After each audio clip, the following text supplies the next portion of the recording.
Gli scorretti, un antidoto al luogo comunismo.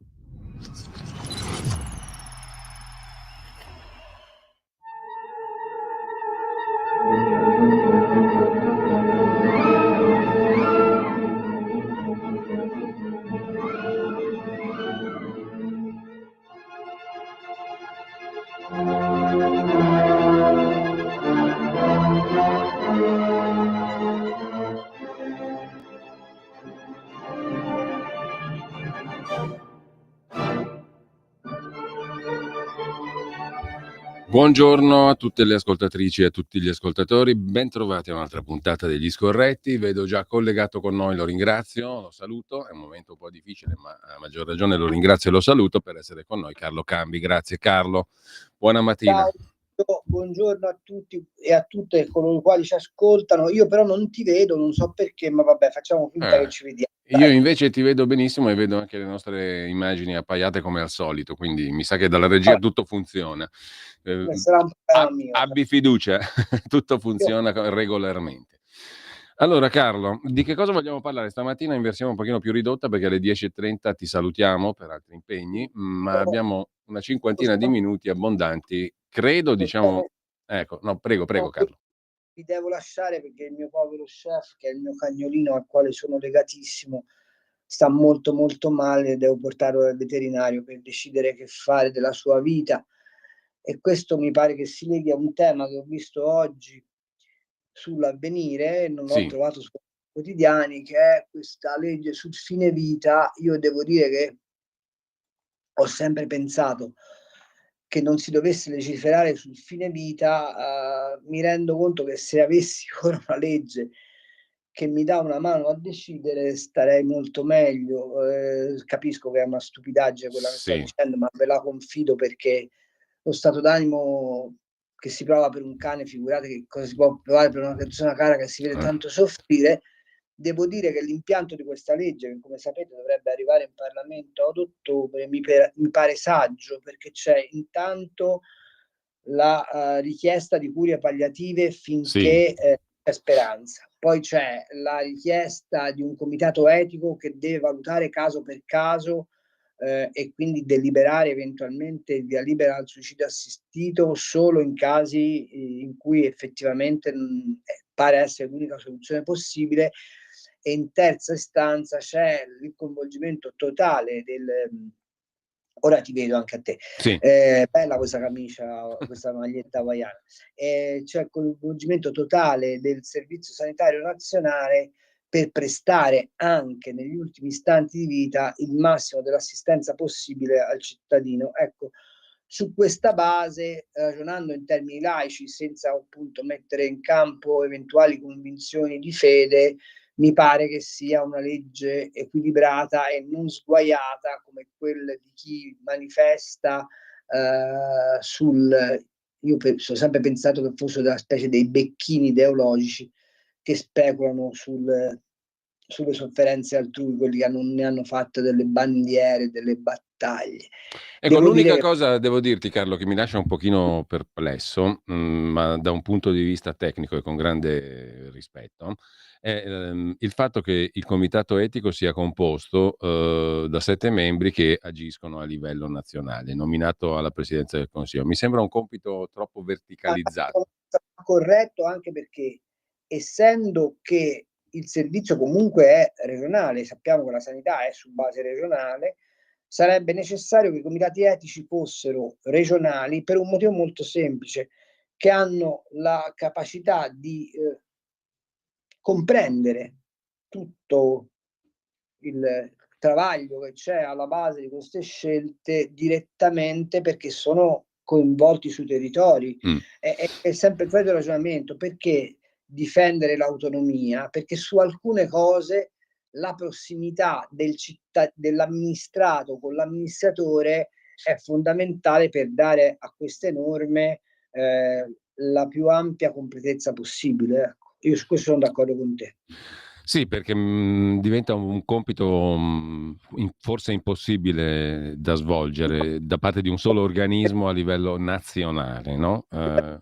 Il sindaco, il parroco, ovviamente oltre al medico, allo psicologo, eccetera, eccetera, che valutano, perché è nel contesto complessivo che quella decisione la puoi pigliare, non la puoi far pigliare a livello burocratico, altrimenti la legge perde quel tratto di umanità che è quella che mi consente di dire che potrebbe per me essere accettabile, ma ripeto, lo dico perché sto passando da Ecco, un travaglio. no, ma ti capisco benissimo e devo anche aggiungere una cosa che per quanto riguarda il primo punto, cioè la norma ad hoc sulle cure palliative, cioè in sostanza qualsiasi paziente sarà inserito comunque in un percorso di cure palliative. Devo dire che nei distretti sanitari più civili del nostro paese questo già avviene con grande efficacia, a dire la verità. E questo è un punto di partenza che faciliterà anche, credo, il Guarda, percorso di questa legge. ti posso dire Immagino. che agli esordi della mia carriera giornalistica io sono stato coinvolto nel sollecitare, è una cosa che è partita a Bologna peraltro, nel sollecitare l'adozione della cosiddetta terapia del dolore, che era quasi sconosciuta negli ospedali italiani intorno agli anni '80, e da lì ha preso avvio quest'idea che il paziente non è soltanto destinatario di una cura, ma è destinatario di un benessere, e questo benessere va prolungato fino all'ultimo istante di vita. Vero, e devo dire appunto che a macchia di leopardo, perché il nostro paese è molto vario anche da questo punto di vista, come sappiamo tutti, però questo concetto credo che sia entrato abbastanza decisamente bene in molti distretti sanitari, in molte ASL. Potrebbe fare una lettura, come dire, antropologica e scoprire che, per esempio, una come la Michela Murgia, sul mito dell'Accabadora, che era questo angelo della morte che operava in Barbagia, costruì la sua fortuna letteraria, peraltro limitatasi a riproporre questa mitologia, però è vero che nella società contadina, ma anche negli ospedali, l'eutanasia si è sempre praticata al riparo dai riflettori, cioè è una questione di una pesantezza dal punto di vista morale, procedurale, spaventosa, però è quasi ineluttabile, come l'appuntamento che ognuno di noi ha, non si sa bene quando, con la signora in nero. Detto tutto questo, io sono persuaso che se bisogna legiferare, bisogna farlo con la massima cautela e il massimo Ecco, rispetto e possibile. visto che siamo in argomento, Carlo, un altro punto che la norma deve affrontare, sto leggendo anch'io l'articolo di Avvenire che tu mi dici essere l'unico oggi, no, su questo tema. Se il Servizio Sanitario Nazionale comunque dovrà avere una parte per dare la morte a chi la sceglie, appunto, sarebbe questa una violazione del dettato costituzionale che dispone il diritto di cura e non di morte. Quindi anche la stessa Corte Costituzionale lo ha negato più volte. Allora, la soluzione su cui si sta riflettendo per superare questo problema l'ha spiegata l'avvocato Giulia Bongiorno, la senatrice leghista. Il ruolo del servizio sanitario non dovrà essere quello di erogare le prestazioni per morire, fermo restando che se una persona è in ospedale non è che deve cambiare struttura. Perciò però entra la figura, ci sarebbe a questo proposito, la figura dell'aiutante. Si introduce nel codice penale una causa di non punibilità per l'aiutante, cioè per chi assiste la persona che ha deciso di procedere nel suicidio assistito. L'aiutante entra in ospedale, mentre se le persone che hanno ottenuto il via libera del succitato comitato alla procedura di morte si trovano a casa loro, potranno rivolgersi al medico di famiglia. Questo per completare il quadro. Può sembrare un argomento lugubre, ma secondo me non lo è, Carlo, è un argomento di civiltà alla fine, no? Di civiltà, anche perché, ripeto, cioè, scusate che se io ho introdotto questo argomento perché ho il mio travaglio di Eh no, stamattina, ma ci aiuta tutti perché tutti poi veniamo toccati da queste cose. ma il tema è un tema enorme. Ripeto, puoi scegliere due strade: o la strada che si è sempre scelta dagli albori dell'umanità, cioè che è una cosa che si fa e non si dice, e si è fatta largamente. Che è un po' sempre stata la tua posizione, no? Delegifichiamo e affidiamo alla prassi. No, la mia posizione è che ci sono degli ambiti in cui lo Stato non ha il diritto di entrare. sai che sono profondamente liberale, mentre uno potrebbe dire: ma allora perché no, sull'aborto, perché sull'aborto vanno messi dei limiti, perché c'è un limite fra l'infanticidio e l'interruzione di gravidanza, premesso che ognuno poi può pensarla come gli pare su questo tema. Ma su questo specifico fa parte dell'intima convinzione di una persona o delle persone che gli stanno accanto. E secondo me, siccome, ripeto, si è sempre fatto, anche tra le mura degli ospedali, parliamoci chiaro,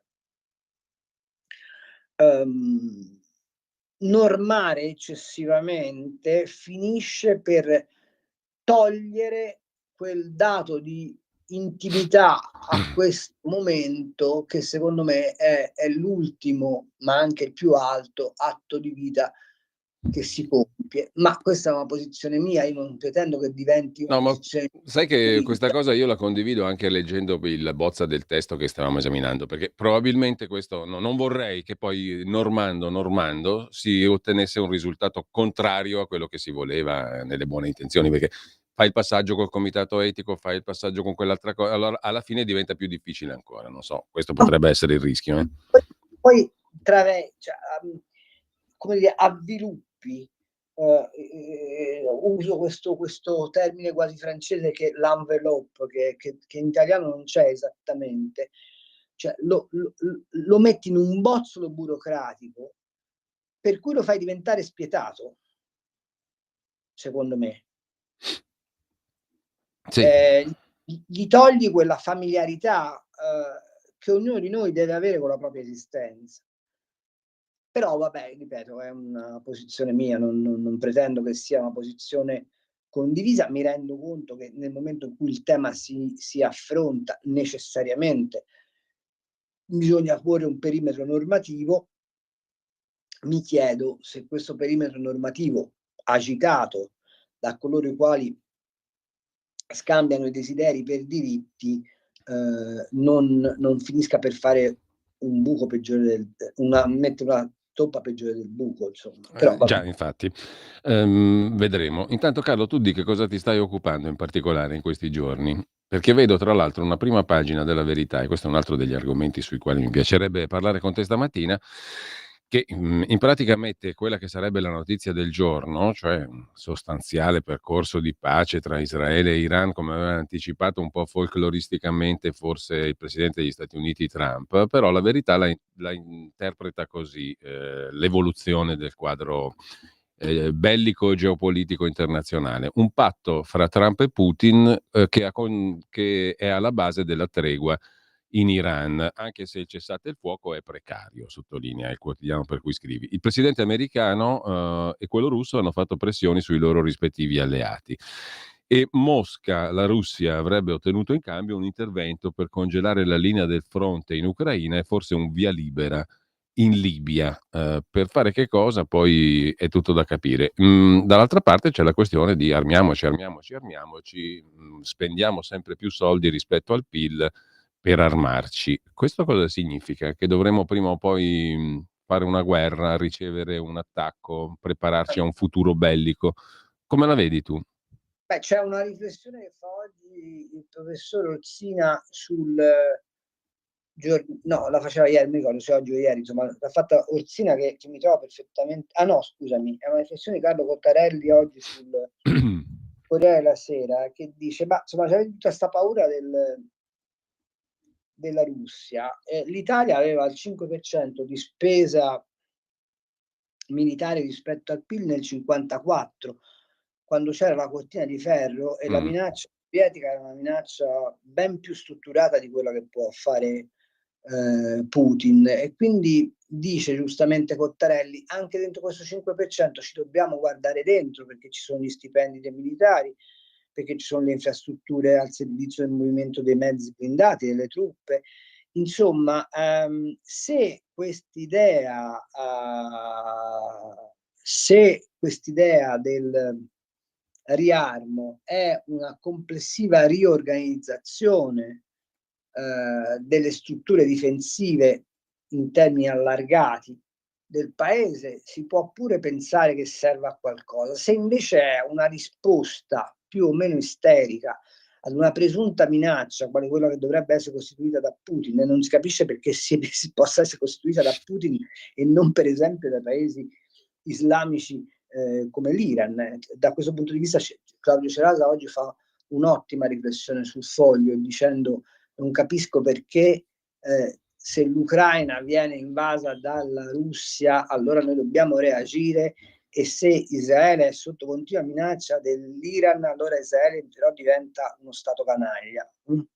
Ecco, secondo me la verità vera è che il Rearm Europe serve esclusivamente alla Germania per aumentare il suo PIL, per riconvertire in parte quell'industria che la follia del Green Deal ha azzerato, ma io l'ho scritto un mese fa sta roba, e non dà nessuna sicurezza, perché il ragionamento qual è? Tu oggi hai 27 eserciti, se sommi la spesa militare di tutti i 27 partner europei, ti accorgi che è quasi doppia la spesa della Russia. Il problema qual è? È che non serve a nulla, perché è una spesa frammentata, è una spesa di debolezza. Allora, invece di pensare a riarmare l'Europa, cominciamo a pensare a strutturare una difesa comune europea, e di questo francamente non si parla. Poi perché Rutte insiste su sta roba? È molto semplice, perché Rutte è stato ed è tuttora uno degli interlocutori principali della Germania e sa perfettamente che dal suo scranno alla NATO, se continua a fare pressione, fa un piacere alla Germania. È però vero che Trump ha detto, ma l'ha detto in maniera esplicita, ma prima di lui l'aveva detto Biden, e prima di Biden l'avevano detto altri presidenti americani, che gli USA vogliono prima o poi riequilibrare lo sforzo complessivo sulla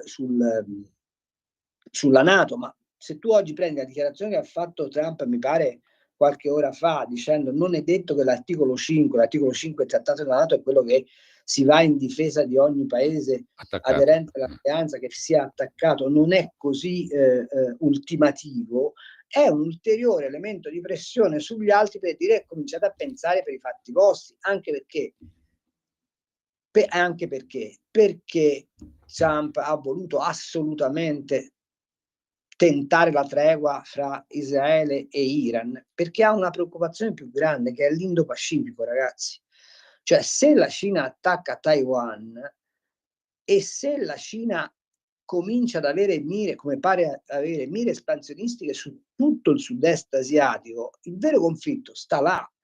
E gli americani è vero che sono una grande potenza, è vero che hanno un grande esercito, ma la forza di tenere aperti 4, 5, 6 fronti importanti non ce l'hanno. Quindi quando si fa questa analisi dovremmo smetterla di guardare l'ombelico di un'Europa peraltro inesistente, e avere uno scenario più ampio. Insomma, qui c'è un problema di ridefinizione dei blocchi del mondo e dell'esercizio di potenza all'interno di questi blocchi. Io la vedo così. Per quanto riguarda invece la pace Iran-Israele, tra l'altro ieri il primo ministro del Qatar ha annunciato che anche Hamas e Israele condurranno nei prossimi giorni colloqui per raggiungere un cessate il fuoco nella striscia di Gaza. Come la Allora, vedi? dunque, lo vedo che Hamas è abbastanza indebolito, ma se è indebolito l'Iran, Hamas non ha i soldi per fare la guerra, questo è il tema. E l'Iran è fortemente indebolito, quindi a questo punto Bibi Netanyahu è uno che spicca per grande strategia militare, c'è poco da fare. Ha capito che a Gaza, anche se avesse spianato, non avrebbe estirpato del tutto Hamas. Ha capito che doveva andare a seccare le fonti di rifornimento di Hamas, e le fonti di rifornimento di Hamas si chiamano Teheran, e lui lì ha agito. E secondo me oggi ha accettato la tregua proposta da Trump, non per come viene raccontato, che Trump ha battuto i pugni sul tavolino e lui si è acquattato, no. L'ha accettata perché ha capito che in questo momento può dettare le condizioni. E ultima cosa che voglio dire, state attenti a definire Bibi Netanyahu come il tiranno di Israele, perché da quel che si capisce lui sta per lanciare le elezioni anticipate ed ha un consenso assai crescente nel paese. Quindi occhio, perché gli israeliani sentono veramente il pericolo di essere minacciati e su questo pericolo stanno costruendo una strategia di difesa attraverso l'offesa. Carlo, abbiamo la pausa delle 10, ci sentiamo tra pochissimo. Radio Libertà, la tua voce libera, senza filtri né censure, la tua radio. Un nuovo modo per sostenere la tua radio. Visita radiolibertà.net. Ti basta un click e potrai versare il tuo contributo volontario direttamente online. Potrai donare con ogni tipo di carta di credito, anche prepagata. Ti aspettiamo online Su radiolibertà.net. Sostieni la tua radio con il tuo contributo volontario. Radio Libertà. La tua radio. Diamo voce alla nostra gente. Intanto, Carlo, tregua o pace Iran-Israele? Questo è il punto che stavi affrontando anche prima, no? Però vedo che anche su questa questione c'è una certa polemica negli Stati Uniti tra il presidente Trump e alcuni organi di informazione di marca democratica, tipo New York Times e CNN, i quali sostengono che non è stato annientato il programma nucleare iraniano, ma soltanto ritardato di pochi mesi. Le scorte di uranio arricchito dell'Iran sono state spostate in siti segreti prima dell'attacco. I raid non hanno distrutto i componenti principali del programma nucleare iraniano, ma appunto ne hanno solo ritardato l'avvio. E Trump si è abbastanza arrabbiato. Ha detto che CNN e New York Times si sono alleati per tentare di sminuire uno degli attacchi militari di maggior successo della storia. Al netto, diciamo, delle polemiche politiche, giornalistiche, eccetera, secondo te qual è la sostanza? La sostanza è che probabilmente la ragione sta come sempre nel mezzo. È vero che non è stato del tutto demolito l'impianto iraniano attraverso cui loro vogliono arrivare alla bomba, ma è stato fatto capire che gli americani, se vogliono, senza spargimento di sangue di alcun civile, colpiscono obiettivi mirati. C'è una cosa che la stampa, anche quella italiana e quella americana, sottovalutano: la capacità di infiltrazione del Mossad dentro le gerarchie iraniane. Io penso che Trump abbia informazioni abbastanza circostanziate per tentare di fare implodere dall'interno il regime degli Ayatollah, almeno nelle frange più estreme, e su questo va basata la capacità di ricostituzione del programma nucleare iraniano, piuttosto che sulla misurazione dei danni fisicamente arrecati agli impianti, anche se è vero che loro continuano a mantenere questi 4 quintali di uranio arricchito, ma le centrifughe non ce le hanno più, anche se è vero che loro continuano ad avere gli scienziati e la tecnologia scritta su come si fa, ma gli strumenti per farlo non ce li hanno. Se è vero, come è vero, che Trump ha trattato con Putin e che Putin è magna parte di questo accordo, agli iraniani quella tecnologia gliela può dare soltanto la Russia. Se gliela dà la Cina diventa un problema che riguarda anche i signori del New York Times a questo punto.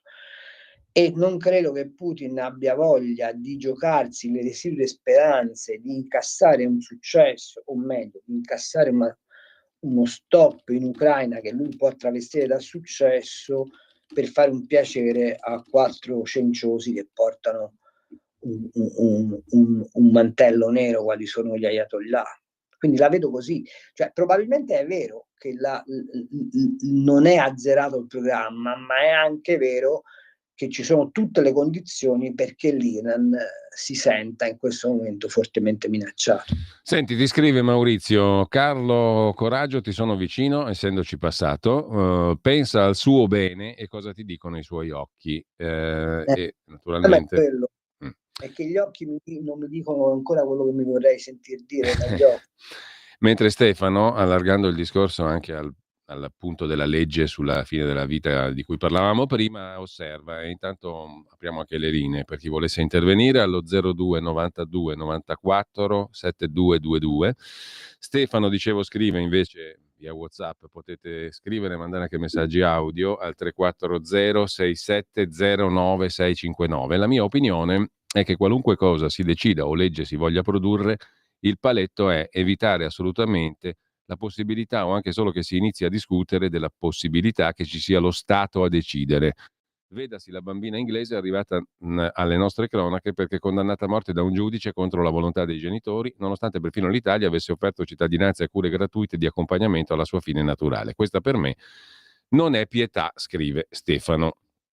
Sono assolutamente d'accordo, lo dicevo prima, secondo me lo Stato si dovrebbe addirittura astenere da questa cosa. Il massimo che si può accettare è di depenalizzare nel caso in cui si ricorrano alcuni parametri che possono essere dettati dalla legge, il reato di istigazione al suicidio, punto. Senti Carlo, per tornare invece sulla questione della difesa, eccetera, al di là della retorica, in senso letterale, non lo sto dicendo in senso critico, ma si vis pacem parabellum, se vuoi la pace prepara la guerra, come ha detto Giorgia Meloni, antico detto latino, no?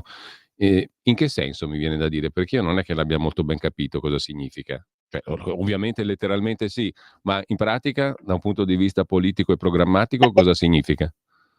Di replicare alla Schlein, che peraltro secondo me ha preso una posizione assolutamente ridicola, perché non si capisce se sta con le armi, se sta con la pace, se sta con Conte, che peraltro è quello che ha aumentato di più di tutti le spese militari, ora va all'AIA a fare il controvertice, vabbè, queste sono cialtronate, e rispondendogli, guarda, non è che la pace è una tua esclusiva, tutti siamo per la pace, ma nel momento in cui parliamo di pace dobbiamo anche parlare di capacità di difesa. Questo è quello che vi ha voluto dire la Meloni. Poi fammi dire a margine che questa è una posizione un po', come posso dire, cerchiobottista, quella che ha assunto la Meloni, tant'è vero ne ha parlato lungamente nella cena di ieri sera all'inizio del vertice NATO direttamente con Trump, ma il tema è che la Meloni vuole candidare l'Italia di nuovo a regista del rapporto fra l'UE e l'amministrazione americana anche dentro la NATO, quindi non può dire io ho delle remore su questo dispiegamento di force de frappe, ma contemporaneamente non può neanche dire, perché sa che c'è una base elettorale e un'opinione pubblica italiana che è sostanzialmente contraria al riarmo, non può neanche dire quella è l'unica strada, cioè non vuole fare l'errore che sta facendo Starmer, pur che essendo che i britannici sono abbastanza solleciti a menare le mani, che ha imposto agli inglesi un regime economico anche particolarmente draconiano pur di avere i quattrini per comprare munizioni. Ecco, la posizione della Meloni è questa. Fammi dire a margine che lo stupore che c'è sul vis pacem parabellum dimostra quanto abbia ragione Valditara a voler rimettere il latino alle medie. Va bene, abbiamo 3 telefonate in attesa, 02 92 94 7222, le sentiamo in fila. Pronto? Pronto? Buongiorno. Buongiorno, volevo fare una domanda al signor Cambi. Praticamente, tornando un po' alla politica interna, no? La sinistra, diciamo, in Italia è collocata al momento tra il Movimento 5 Stelle, il PD che è un po' acqua fresca e la sinistra. Io mi volevo un attimino soffermare sulla sinistra, nel senso che è vero che è estremamente grezza e a volte affronta i temi in maniera molto scostumata, diciamo, non proprio lineare, però tocca dei temi e secondo me la destra dovrebbe stare molto attenta, il centrodestra, perché è vero che, come ripeto, li tocca in maniera un po' tipo la Salis che parla delle case o i sit-in, il decreto sicurezza che per me è sacrosanto, però non vorrei che questo lassismo un po' che c'è nel centrodestra su certi temi possa fare in modo che poi la gente, diciamo, prende una posizione che non è proprio quella, diciamo, che va per la maggiore, nel senso che la destra dovrebbe anche fare qualcosa un po' di più, secondo me, per il sociale, anziché relegarsi un po' a un ruolo troppo, diciamo, istituzionale, un po' alla PD vecchia maniera. Bene, grazie a lei. Allora l'altra telefonata, Beh, pronto? certo. Sentiamole tutte, Carlo, poi abbiamo il tempo per le risposte. Pronto? Pronto? Buongiorno. Ciao, sono Nando di Pioltello. Ciao Nando. Ma guarda, sul fine vita anch'io sono per la depenalizzazione. Ho una paura fottuta di essere tenuto in vita contro la mia volontà. Ho una paura fottuta dell'accanimento terapeutico, ma ho anche una paura fottuta di una legge sul fine vita che mi mette in mano il partito di Bibbiano, il partito del Forteto, Roberto Speranza, Pfizer e Moderna, quei signori lì, quindi meglio depenalizzare. Poi bisognerebbe dare il premio Nobel per la pace non solo a Trump ma anche a Putin, perché sono sicuro che la situazione in Iran si è risolta grazie alla mediazione di Putin.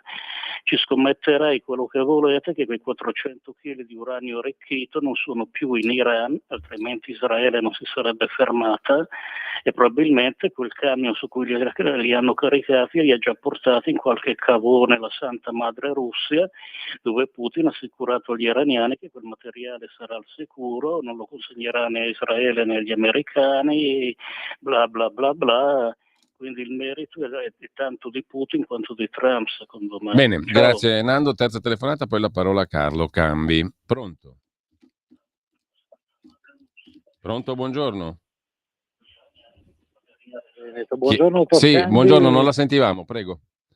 Adesso ecco, sì. Volevo dire questa, una sua impressione, ovvero il caro Avvenire, che sono tutti zupponi ormai, innanzitutto dovrebbero imparare a chiamarlo non suicidio assistito, ma morte assistita. Questo è il termine più appropriato e più dignitoso, soprattutto per chi è vittima di questa decisione.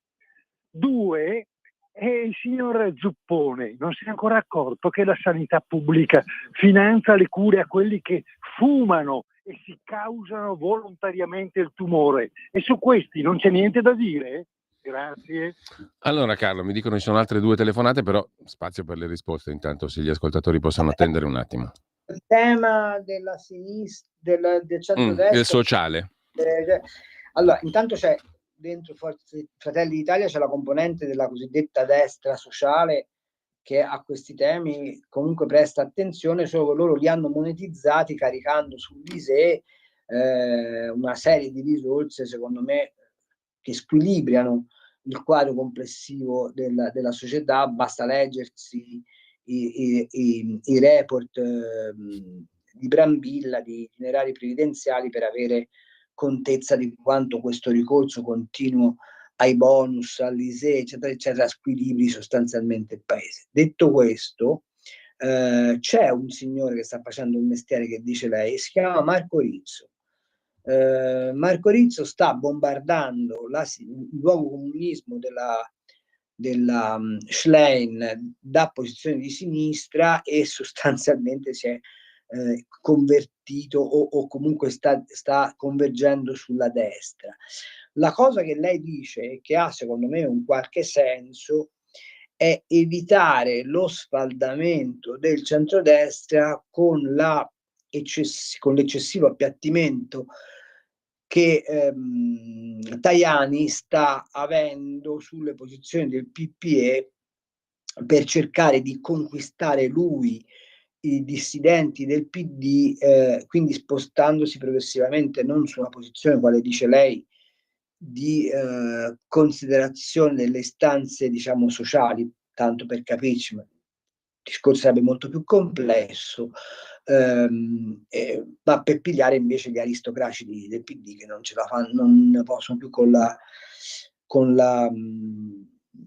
Schlein. Sarebbe compito, secondo me, principalmente la Lega, che rimane l'unico intanto è il più antico dei partiti che stanno in Parlamento, è l'unico partito che aveva, forse ancora ha, una base popolare fortemente radicata nel ceto medio, ma nel ceto medio produttivo, che è quello che progressivamente è scivolato su livelli di reddito più basso, e quindi alcune istanze che lei propone di interpretare, secondo me, andrebbero effettivamente interpretate. Per quel che riguarda la morte, depenalizzazione totale. l'azione totale del suicidio assistito, sì. Quelli dell'Avvenire non si sono accorti non di questa cosa, non si sono accorti che è cambiato Papa. Infatti io li chiamo non più l'Avvenire ma il divenire, perché ogni giorno cercano una costatina un po' verso la tradizione cattolica rispetto a quello che succedeva con Francesco, ma non sono d'accordo sui fumatori. Non perché io sia un fumatore, non lo sono più da moltissimi anni, e anzi faccio apostolato perché chi fuma smetta, e non è vero che non si può smettere, io l'ho fatto alla sera alla mattina, quindi si può fare, ma non sono d'accordo. Il servizio sanitario ha il dovere di assistere chiunque, perché allora bisognerebbe dire che se uno è un rapinatore che viene ferito in un conflitto a fuoco, intanto in quanto rapinatore lo facciamo morire. No, il medico cura a prescindere, ed è giusto che il servizio sanitario curi a prescindere. Quanto poi invece al usare il termine del morte assistita, non ci vedo granché di differenza fra suicidio assistito e morte assistita. Vi pregherei però di avere quella sensibilità che quando si parla di questa roba esistono anche i suicidi veri, e quindi come posso dire, derubricare a polemica questo tipo di argomenti è francamente molto doloroso. già. Allora, mi dicono dalla regia altre 2 telefonate, 02 92 94 7222, e poi una serie di messaggi. Pronto? Vabbè, Pronto? rispondo. Pronto, buongiorno. Buongiorno, sono Franco da Milano. Prego Franco. Sì, buongiorno. Senta, io volevo solamente fare una considerazione molto semplice. Noi ci stiamo dissanguando perché abbiamo fatto le sanzioni a Putin, non abbiamo più il gas, non abbiamo più il petrolio. Insomma, per il cattivone Putin, questo pericolo ipotetico di sta Russia che ci invade, non l'ha mai invaso nessuno, l'hanno sempre invasa. Oltretutto la Lega era anche amica dei russi, eccetera, eccetera. Insomma, per questa paura, questa paturria, specie del vostro direttore, noi dovremmo per prendercelo in quel posto col gas, col petrolio, eccetera, e poi oltretutto spendere il 5% del PIL perché c'è sempre questo pericolo russo, e la Meloni che ci marcia pure, che sarebbe meglio che pensasse alle riforme che ha promesso e non ha fatto un tubo. Per cui la Lega stia molto attenta a stare in questo governo di fanfaroni. Va bene? Allora, grazie anche a lei. Altra telefonata. Pronto? Pronto, buongiorno. Buongiorno, dalla mitica Valle Santa di Rieti. Eccoci. Allora, un po' francescanamente. Cambi, lei sopravvaluta molto Tajani, io lo so, sono un lombrosiano, non credo che lui sia capace di tale arguzia politica, di attirare quelli del PD per poi fare, non se lo vedo, ecco, non lo vedo questo grande stratega politico, guardandolo in faccia così un attimino, proprio non mi pare proprio il tipo.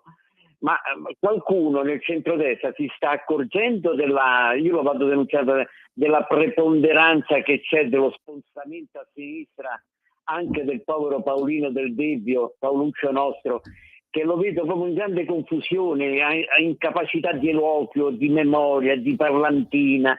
Da quando gli hanno fatto 2 mesi fa quelle minacce, quei 4 cialtroni giornalisti di sinistra, si è cacato sotto. Ormai ieri sera fermi tutti, c'è la Schlein, cara Schlein, mancava solo che gli metteva la lingua in bocca, non lo so a questo punto. Vabbè. C'è una cosa, fermi tutti, c'era un dibattito, c'era una cosa, ma venga quando vuole, quando c'è Conte, ma non si preoccupa, ma qualcuno, qualche sondaggista, qualche sociologo mi fa capire che la radio, la TV viene fatta da gente sopra i 50 anni che va a votare e che i giovani non votano e guardano i social. questa preponderanza a sinistra anche di Mediaset. Va bene, grazie Mario, abbiamo inteso. Intanto c'è una terza telefonata, poi la parola a Carlo Cambi. Pronto? Rispondo a queste tre, poi vi lascio. Sì, poi andiamo. Pronto? Pronto? Sì, buongiorno signora. Buongiorno a lei. Prima di tutto, anzi, buongiorno a voi e un abbraccio al signor Carlo Cambi in questo momento dalle valli bergamasche. Perché so che è un momento tragico e poi soprattutto io, essendo operatore sociosanitario, avendo sentito malati d'Alzheimer, so cosa vuol dire avere la morte da vicino e toccandola con mano. Prego, signora. Allora, due riflessioni. Prima di tutto, la prima considerazione e riflessione, ma ci siamo accorti, e penso che ve ne siate accorti, che da quando è morto Silvio Berlusconi, da 2 anni, a sinistra non si fa più una critica così sperticata sulle televisioni che erano a centinaia di tutti i mali, cioè Mediaset di proprietà del gruppo Berlusconi. C'era fatto documentario sul corpo delle donne con tanti strali a sinistra per le veline di Antonio Ricci su Striscia la Notizia. Si era detto che era la televisione di nani e ballerine, di drive-in e tutto quanto lo scibile, però la televisione, da quando ci sono i Berlusconi, che sono il perfetto esempio della sinistra ZTL radical chic, non si dice che c'è più niente, forse perché fanno più facile, comodo alla parrocchietta, prima cosa, e quindi non si è zittiti tutti su quella critica lì. La seconda, e spero che qualcuno ci faccia caso, e non si è accorto più niente, mi è capitato di guardare i programmi televisivi per la mia nipotina sul canale dei bambini, e su 2 trasmissioni televisive dedicate ai bambini si fa propaganda gender e wokista in 2 trasmissioni, e nessuno della stampa, quella di destra o della politica, ci ha fatto caso. La prima è sul canale Super, in cui, dal gruppo De Agostini, in cui su un cartone animato c'è un bambino di colore con 2 papà.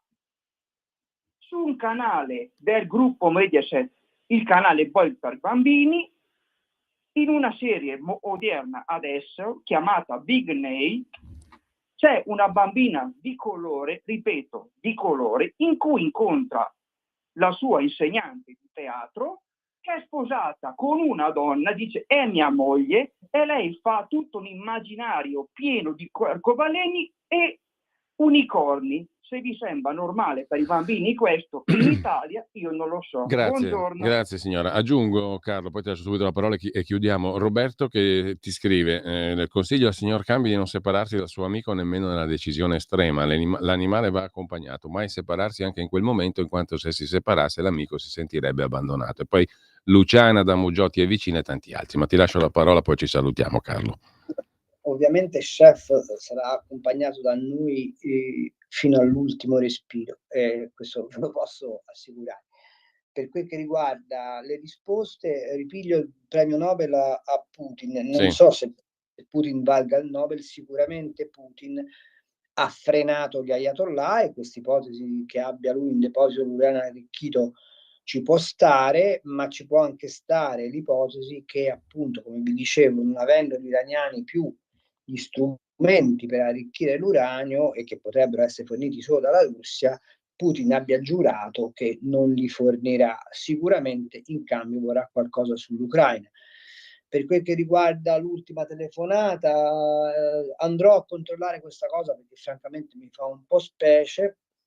Stiamo dentro però a quella corrente, peraltro un po' invecchiata, del wokismo ad ogni costo. Per quel che riguarda del Debbio, secondo me la tentazione di ricostituire una DC o comunque un centro che strizza l'occhio alla sinistra moderata e dialoga col centrodestra è una tentazione mai morta, e che probabilmente potrebbe pigliare corpo, anche perché il governo Meloni ha già doppiato la boa del metà mandato, e quindi il riposizionamento c'è. Tenete presente che c'è la faccenda del terzo mandato sui presidenti, che è stata ormai definitivamente seppellita, lo ha detto ieri la Russa, e che le prossime elezioni regionali possono essere uno straordinario banco di prova, proprio perché vanno diciamo così, in palio alcune delle presidenze di maggiore spessore, un banco di prova per capire come si orienta l'elettorato, e dunque in questo momento, quanto a Mediaset, non credo che sia un calcolo politico, è un calcolo di marketing. C'è la sbagliata opinione che la RAI sia Telemeloni, e quindi Mediaset che cosa sta facendo?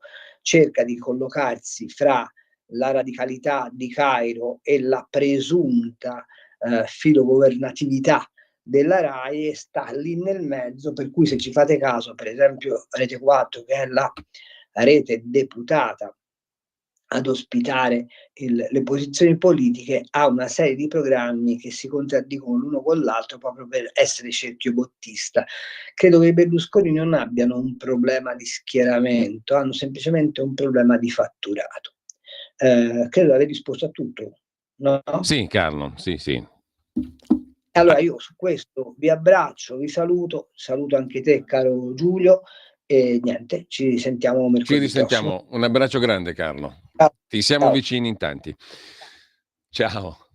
Allora, a proposito di tregua, scrive invece, andiamo ai messaggi che sono rimasti in attesa di essere letti. Gianni da Roma, a proposito di tregua, prologo di accordo di pace tra Israele e Iran, credo che sia un simile capolavoro strategico. Lo avesse fatto Barack Obama, adesso tutto il mondo mediatico starebbe incensando la sopraffina genialità da statista, con la S maiuscola, che il presidente degli Stati Uniti, guida e faro di tutte le democrazie occidentali, ha mostrato al mondo intero. Invece, siccome il genio è Donald, puntini, scrive Gianni da Roma, noi continuiamo a tenere le linee aperte, se volete intervenire lo potete fare, anche se Carlo Cambi ci ha dovuto lasciare, ma andiamo avanti fino alle 11 come al solito. 02 92 94 72 22. Risaluto Luciana da Muggiò, che poi chiede che fine ha fatto il Dangerous Bibitaro, cioè presumo Luigi Di Maio.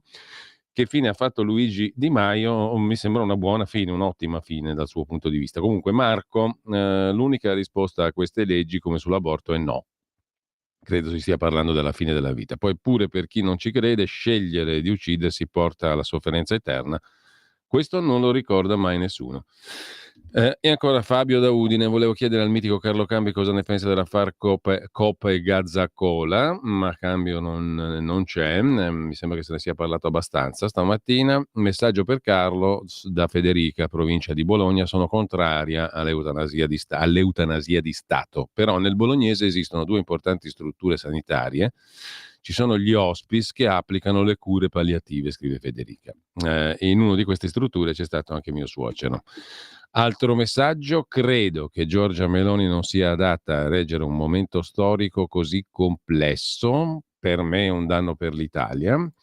Scrive un ascoltatore o ascoltatrice. Walter, un abbraccio affettuoso, accompagnatelo con il sorriso, ve ne sarà riconoscente. Chef.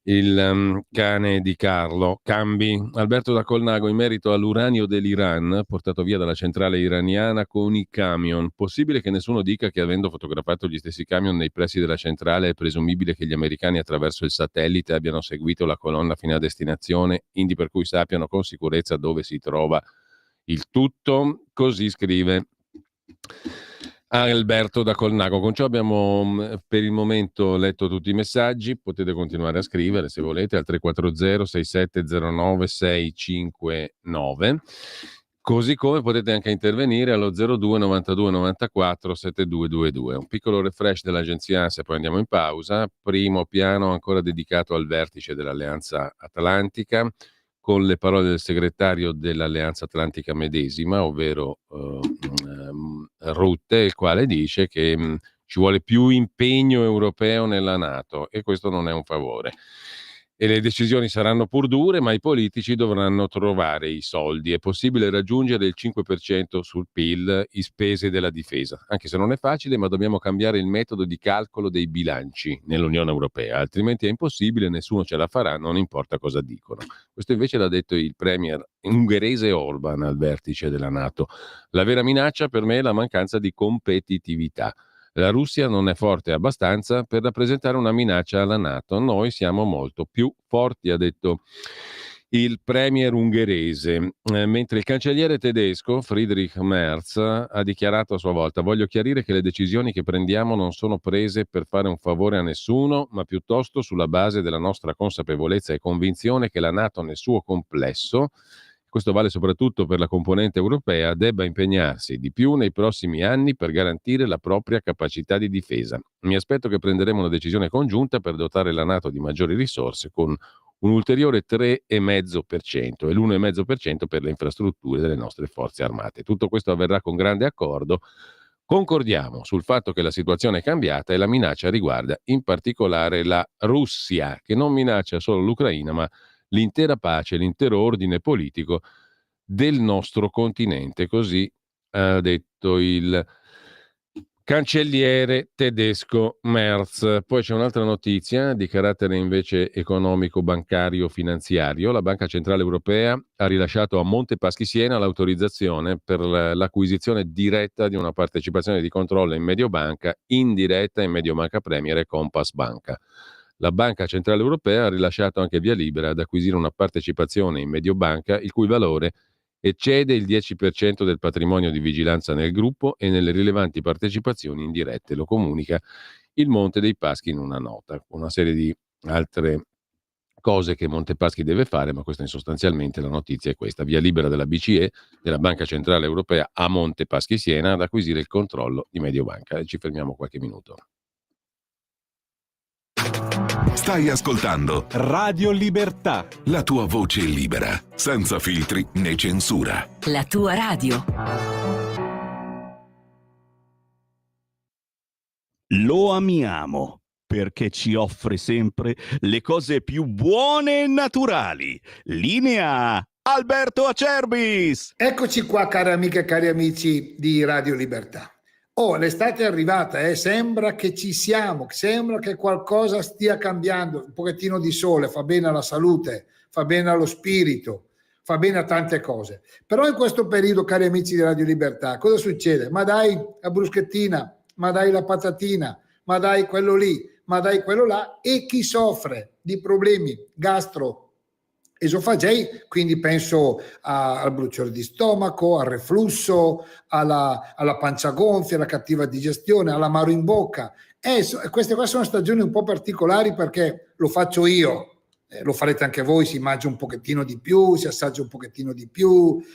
Allora vi consiglio una cosa, però potete chiedere informazioni qui chiamando 030 68 40 408, anche perché è una produzione limitata, è un prodotto naturale gastro-free. Il nostro integratore alla bava di lumaca gastro-free per tutti quelli che hanno iperacidità, bruciore di stomaco, cattiva digestione, reflusso gastroesofageo. È una cosa meravigliosa, un successo straordinario. 59 euro in offerta stamattina, 59 euro, 3 flaconi. Per ordinarlo chiamate lo 030 68 40 408. Lo prendete prima dei pasti o dopo i pasti, ma però per queste cose non vi costa nulla. Chiamate 030 68 40 408. Chiedete di Miriam, è lei esperta negli integratori. L'abbiamo fatta studiare anche per quello, quindi vi dà delle risposte chiare e certe. Integratori non sono medicine, ma aiutano tanto. 030 68 40 408 per una primavera e un'estate un po' più bella. Oppure olioacerbis.com, andate sulla sezione integrazione alimentare. Grazie, alla prossima. Stai ascoltando Radio Libertà, la tua voce libera, senza filtri né censure, la tua radio.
Allora, ci facciamo accompagnare da Rachmaninov nell'interpretazione pianistica di Vladimir Horowitz, il celeberrimo concerto per pianoforte e orchestra numero 3, il Rach 3.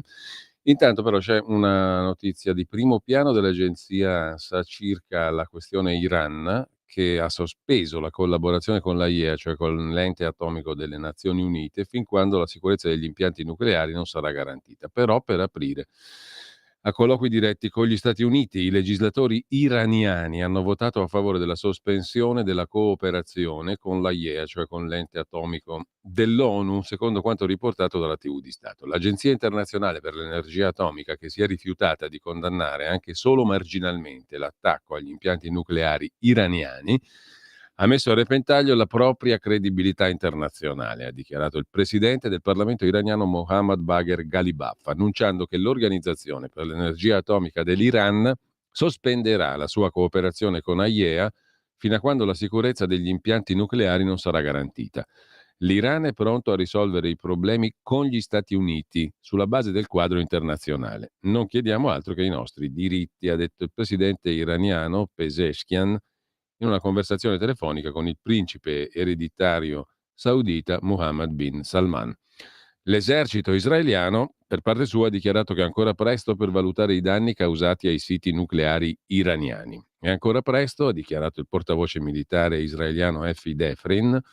Tuttavia credo che abbiamo inferto un colpo significativo al programma nucleare e posso anche dire che lo abbiamo ritardato di diversi anni, ha detto il portavoce militare israeliano, dopo che i servizi segreti statunitensi avrebbero concluso, secondo quanto riportato da CNN e New York Times, lo dicevamo prima, che gli attacchi americani hanno ritardato solo di qualche mese il programma nucleare iraniano. Per il portavoce dell'esercito militare israeliano, invece, di diversi anni.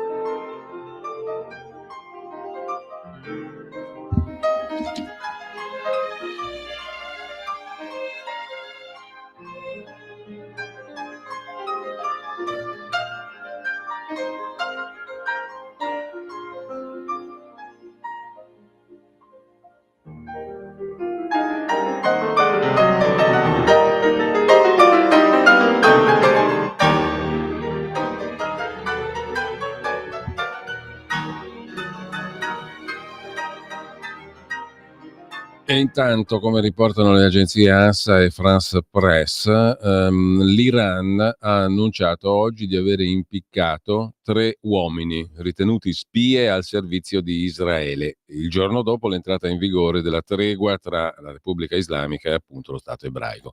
Idris Ali, Azad Shoyai e Rasul Ahmad Rasul, che hanno tentato di importare nel paese attrezzature per compiere omicidi, sono stati arrestati e processati per cooperazione con il regime sionista. La sentenza è stata eseguita stamani, sono stati impiccati, ha detto la magistratura iraniana. Le esecuzioni sono avvenute a Urmia, una città del nord-ovest, vicino alla Turchia, hanno detto le autorità iraniane, diffondendo le foto dei 3 uomini che indossavano le uniformi blu del carcere. Lunedì un altro uomo, anch'esso ritenuto legato al Mossad, il servizio di intelligence israeliano per l'estero, è stato impiccato in Iran. L'Iran annuncia regolarmente l'arresto e l'esecuzione di agenti ritenuti al servizio dei servizi segreti stranieri, tra cui Israele. Il governo iraniano ha promesso domenica di accelerare i processi a seguito dell'offensiva lanciata il 13 giugno da Israele. I casi relativi alla sicurezza, tra cui il sostegno al regime usurpatore e il ruolo di quinta colonna del nemico, saranno gestiti più rapidamente, ha detto il capo della magistratura iraniana alla TV di Stato. Secondo le organizzazioni non governative, è l'Iran il paese che effettua il maggior numero di esecuzioni capitali di condanne a morte dopo la Cina.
Ve lo ricordate Nigel Farage, l'eurodeputato britannico, che è anche leader di un partito euroscettico che tutti conoscono e riconoscono, quello che diede dello straccio bagnato all'allora presidente della Commissione europea, il traballante, non mi ricordo più nemmeno come si chiamava, quel belga che faceva fatica a stare in piedi. Comunque Nigel Farage a Repubblica oggi ha detto una cosa divertente, non gli manca lo humor britannico, essendo infatti britannico. Comunque voglio dire una cosa a Repubblica, promette Nigel Farage ridendo di gusto dopo aver citato Giorgia Meloni e l'Italia.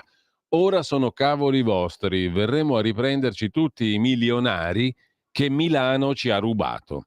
Perché Nigel Farage ha lanciato ieri la Britannia Card, cioè una proposta per attirare di nuovo i ricchi, i super ricchi, i paperoni che stanno abbandonando il Regno Unito dopo gli ultimi provvedimenti dei governi britannici. E scrive Repubblica.it, Farage sta volando nei sondaggi. L'ultimo sondaggio Ipsos dà in testa il suo Reform UK addirittura al 34%, cioè oltre 10 punti sopra il partito laburista dell'attuale primo ministro Keir Starmer. Un picco di consensi per Farage mai visto prima.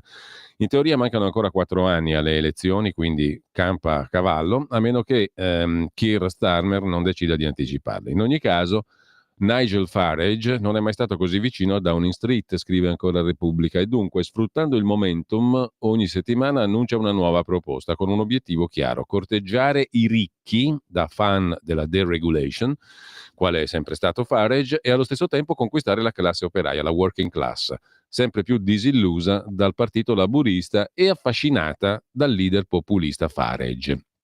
La Britannia Card è un altro esempio della sua recente strategia politica. Da un lato Farage vuole convincere milionari e paperoni a tornare in Gran Bretagna. Secondo il piano di Farage, a loro basterà pagare 250.000 sterline per ottenere subito un visto speciale e tasse minime per 10 anni, tra gli altri benefici. Allo stesso tempo, però, il leader di Reform UK conta di redistribuire questi incassi, che potrebbero arrivare a diversi miliardi di sterline, soltanto come biglietto di ingresso, e accreditarli a lavoratori meno abbienti e operai direttamente in busta paga, cioè una specie di trasferimento diretto di sostanze dai paperoni alla classe operaia. Fantapolitica, risponde il partito laburista del premier Starmer.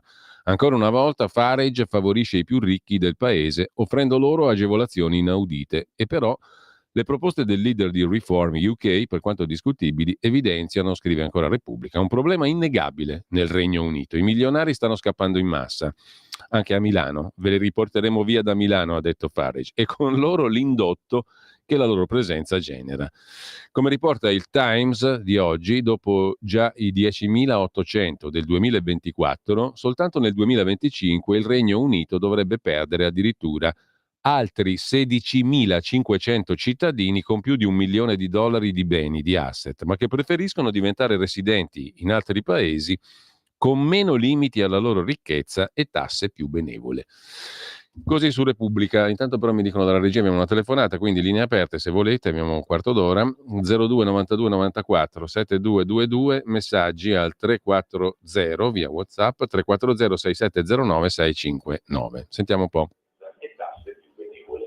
Pronto? Pronto? Buongiorno. Padania Libera. Buongiorno. Buongiorno. Senti, da quanto tempo è che non ci sentiamo? Perché credo un bel po'. Io sento la radio, ormai non vedo più, ma mi ricordo quando parlavamo che c'era la Padania Libera. Ti devo dire una cosa bella in mezzo a tutte le bestiate che siamo costretti a sentire. Senti, al 30 di questo mese mio marito compie 99 anni. E però io mi ricordo che il giorno prima, cioè il 29, compiva i 99 anni quel signore che veniva la domenica a portare le canzoni, le nostre le poesie canzoni di anziani. Tu potresti, almeno tu, fare gli auguri a quel signore lì? Ma certamente, ma anche a tuo marito. Anche a mio marito, perché... Come si chiama tuo marito? Come si chiama tuo marito? Giulio, e ti voglio sempre bene. Grazie. Senti, come si chiama tuo marito? Io ne ho 89. Lui ne ha 99. Com'è che si chiama tuo marito, che lo salutiamo in diretta? Mio marito si chiama Piero Luigi. Piero Luigi. Allora, Piero Luigi, auguri di tutto cuore. Ecco, hai sentito Luigi? Che ti fa gli auguri anche il Cainarca, anche il nostro Cainarca. Con tutto il cuore, ragazzi, vi chiamo così, se permettete. Un bacione e un abbraccio, altrettanto a voi, grazie di questa chiamata, mi ha rallegrato, mi ha messo il cuore in allegria, grazie. Chiudo con la notizia che stavamo dando prima, ovvero con il callido Nigel Farage che cerca di riportare i paperoni in Gran Bretagna. La Gran Bretagna perderà il doppio dei super ricchi della Cina e addirittura il decuplo di quelli della Russia. Complessivamente per il Regno Unito potrebbero essere 66 miliardi di asset di investimento in meno. Non è poca roba in tutto. Comunque c'è un'altra telefonata. Pronto? Buongiorno. Buongiorno. La sentiamo molto male, come con una camera dell'eco intorno. Allora tolgo il viva voce. Sì, meglio. Allora io volevo fare tantissimissimi auguri a questa signora, a lei, al marito e al Piero Luigi. Collaborava con voi. Ecco, sono queste le telefonate che ti fanno capire di quanto importante sia volersi bene, di quanto importante sia invecchiare insieme, di quanto importante sia il valore della vita.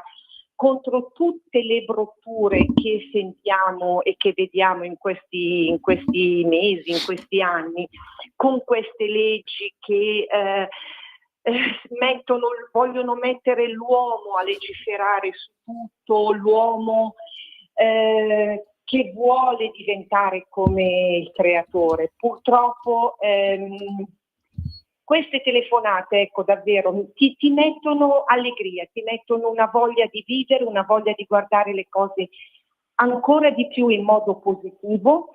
99 anni e un matrimonio che credo duri da tantissimi anni, Tantissimi auguri signora, 100 di questi giorni. Bene. E viva la vita. Grazie. Sempre.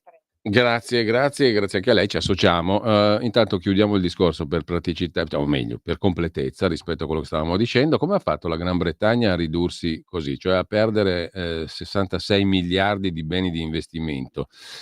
Lo spiega l'agenzia Hanley Partners, visto che nel secolo scorso Londra era la mecca di paperoni e ricche famiglie da tutto il mondo. Il Regno Unito paga soprattutto 3 decisioni dal 2016 a oggi: la sospensione della concessione dei visti d'oro Tier 1, che erano visti particolari per investitori e lavoratori altamente qualificati o straordinari talenti.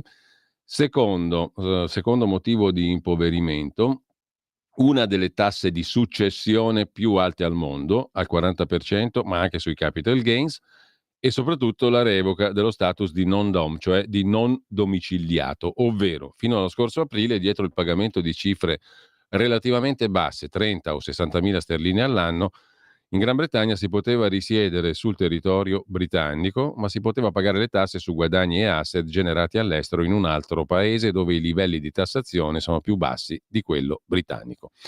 Così molti milionari adesso preferiscono Portogallo, Spagna, Grecia, Dubai, perfino Italia, dice Nigel Farage. Roma, con la flat tax fissata a 200.000 euro per chi si trasferisce in Italia, ha già attratto circa il 9% di super ricchi in più rispetto all'anno scorso. Secondo Hanley Partners, nei primi mesi del 2025 le richieste di milionari alle società di consulenza per trasferirsi dal Regno Unito in un altro paese sono salite del 183% rispetto allo stesso periodo del 2024. Nigel Farage, conclude Repubblica, ha un innegabile fiuto politico. Per questo il leader della destra britannica ha lanciato questa sua crociata. Ma il dato che colpisce è che, secondo i sondaggi, Reform UK di Nigel Farage sarebbe al 34% adesso, 10 punti in più rispetto al partito laburista del primo ministro attuale britannico Keir Starmer.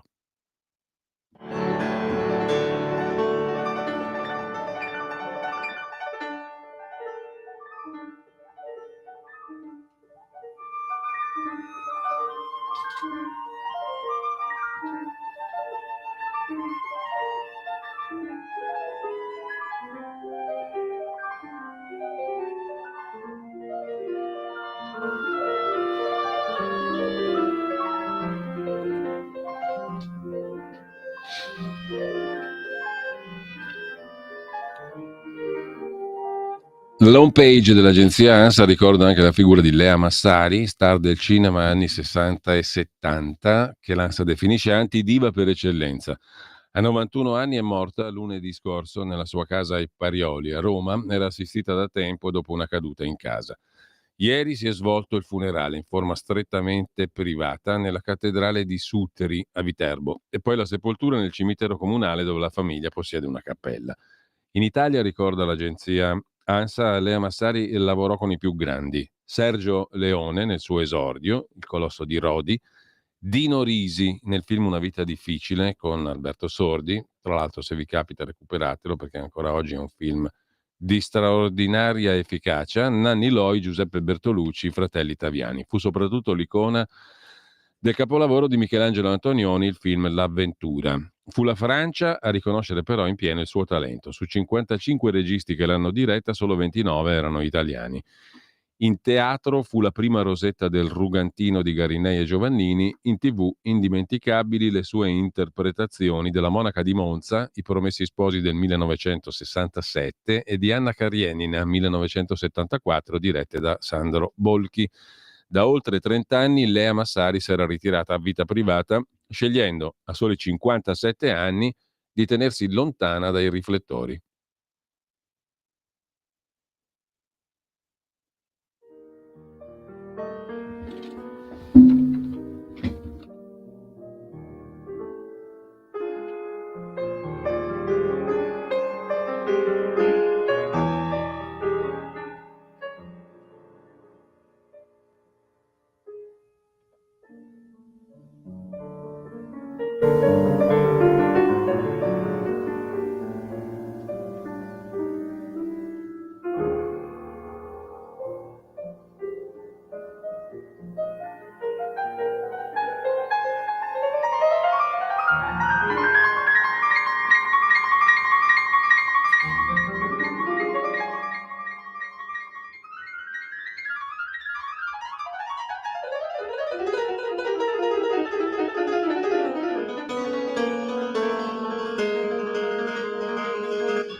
E ci sottraiamo per un attimo alla magia della musica del pianoforte di Vladimir Horowitz, concerto per pianoforte e orchestra numero 3 di Rachmaninoff, per 2 telefonate in coda praticamente, sono le 10:55. Pronto? Pronto? Buongiorno. Buongiorno. Nulla, volevo, vabbè, a parte ringraziarvi dell'ascolto e poi perché vi seguo sempre, ecco, perciò complimenti per la trasmissione e per tutto. Grazie. Grazie a voi. E poi nulla, in pratica cercavo anche un aiuto, un consiglio, qualcosa appunto per una situazione che sto vivendo. Adesso non so se posso dirla, posso parlare liberamente, ecco. Però purtroppo insomma sto vivendo una situazione alquanto difficile, perché a parte vabbè sono con una disabilità, però mi sto ritrovando in grave difficoltà perché in pratica hanno ordinato uno sgombro, perciò in pratica tra breve io e mio figlio ci ritroveremo in mezzo a una strada e volevo ecco anche far sapere questo a livello sociale, perché Lei dove vive, signora? Io vivo ad Ottone, in Abruzzo, in provincia di Chieti. Sì. Purtroppo è una situazione molto brutta perché stiamo cercando di far capire le nostre ragioni con diversi avvocati, però che poi vanno via, ci abbandonano. E perciò stiamo veramente provando di tutto.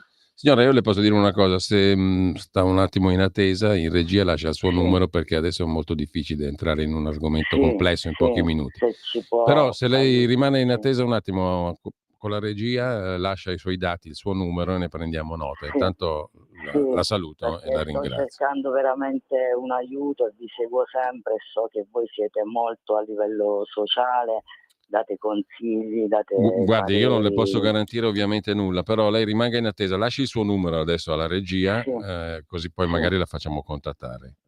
Grazie signora. Io la ringrazio per l'ascolto. Ci mancherebbe pure, ci mancherebbe. Grazie.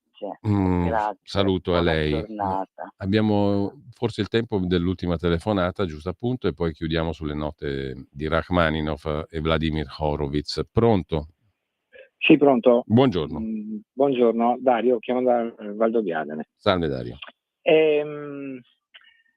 Orwell non ha scritto solo 1984, ha scritto anche altri libri, tra cui La fattoria degli animali. Sì. Uno dei personaggi della fattoria degli animali è Clarinetto. Per chi l'ha letto dovrebbe sapere che è quello che fa la propaganda, quello che va a calmare gli animi, quello che è buono con tutti, quello che ha una bella presenza, quello che riesce a parlare bene e ti convince tutti, no? Sì. Allora, ogni volta che sento il dottor Borghi parlare alla sua radio, non so perché mi viene sempre in mente Clarinetto, perché lui ci viene a spiegare nella scuola di magia che la politica non è magia, niente si fa magicamente, niente succede, tutto deve essere. Allora adesso porteremo la spesa militare al 5%, magicamente, credo, e il 5% della spesa militare andrà a influire anche sulla telefonata appena passata. Soldi che potrebbero essere spesi per qualcuno che ne ha bisogno, per il popolo italiano che è Sì, abbiamo capito, insomma, no, è chiaro il discorso. No, la devo salutare solo perché abbiamo proprio la scadenza, c'è un'altra telefonata in coda, però no, non c'è nessuna telefonata, quindi abbiamo giusto il tempo di salutarci. Allora, Claudio Borghi, nelle vesti del maiale propagandista ce lo vedo molto poco, perché è uno molto pragmatico, diciamo così. E quanto al fatto di destinare fondi alla difesa, vedremo cosa succederà, perché ho idea che la Spagna abbia fatto un po' da apripista, cioè sì, ma poi ci facciamo gli affari nostri, che non è neanche male. tutto sommato. Comunque vedremo cosa succederà in pratica. Intanto ringrazio tutti, saluto tutti e tra poco di nuovo con voi Sammy Varin. Buona mattinata, buona seconda parte di mattinata, buon pomeriggio, buona serata, eccetera, eccetera. Soprattutto eccetera. Avete ascoltato Gli Scorretti, un antidoto al luogo comunismo.